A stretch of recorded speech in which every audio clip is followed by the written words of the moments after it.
Hey everyone, welcome back to Smart 4 Home. Today, we're diving into how to install Philo on your Roku device. Philo is a fantastic streaming service offering tons of channels at an affordable price.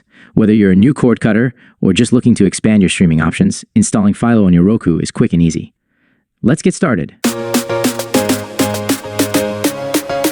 Step 1. Accessing the Roku home screen. First things first, ensure your Roku device is powered on and connected to your TV. From the home screen, navigate using your Roku remote to the main menu. Step 2. Opening the Roku channel store.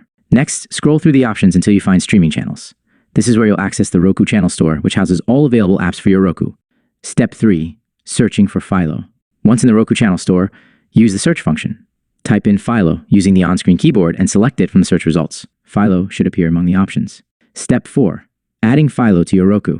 Now, click on the Philo app icon to open its details page. From there, you'll see an option to Add Channel.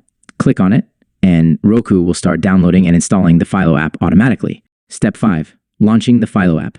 Once the installation is complete, you'll see a confirmation message. Press the OK button on your Roku remote to return to the home screen. Navigate back to the home screen and locate the Philo app among your channels. Step 6. Logging into Philo. Select the Philo app to launch it. If you already have a Philo account, you can log in with your credentials. If not, you'll need to sign up for a Philo account using their website before proceeding. Conclusion. And there you have it. You've successfully installed Philo on your Roku device. Now you can enjoy your favorite channels and content with ease. If you found this guide helpful, don't forget to like, subscribe, and hit the bell icon for more tutorials like this. Thanks for watching, and